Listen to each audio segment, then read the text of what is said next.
चुनाव आयोग पर लगाए गए राहुल गांधी के आरोपों पर अब बीजेपी के तमाम नेताओं ने तीखी प्रतिक्रियाएं दी हैं।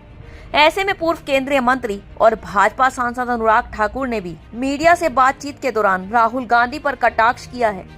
उन्होंने कहा कि राहुल गांधी हाइड्रोजन बम फोड़ने वाले थे, लेकिन फुलझड़ी से ही काम चलाना पड़ा। उन्होंने कहा कि राहुल गांधी और कांग्रेस पार्टी भारतीय लोकतंत्र और संवैधानिक संस्थाओं के खिलाफ षड्यंत्र रच रहे हैं। उन्होंने कहा राहुल गांधी भारत के लोकतंत्र को कमजोर करने का काम कर रहे हैं, प्रहार कर रहे हैं।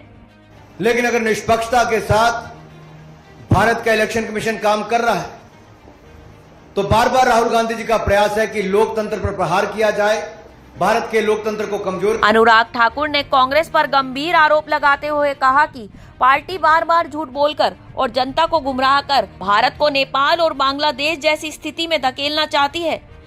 लेकिन अगर निष्पक्षता के साथ भारत का इलेक्शन कमीशन काम कर रहा है तो बार बार राहुल गांधी जी का प्रयास है कि लोकतंत्र पर प्रहार किया जाए, भारत के लोकतंत्र को कमजोर किया जाए, जनता को गुमराह किया जाए और जिस तरह से बांग्लादेश नेपाल में स्थिति बनती है वैसे झूठ बोल बोल के वहां पे स्थिति पैदा कर दो देश में।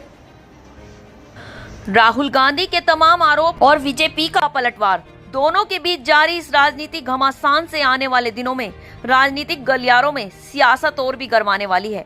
पर अब सवाल ये उठता है कि क्या ये बहस लोकतंत्र को मजबूत करेगी या सिर्फ चुनावी हथियार बनकर ही रह जाएगी। ये तो केवल वक्त ही बताएगा। इस रिपोर्ट में केवल इतना ही।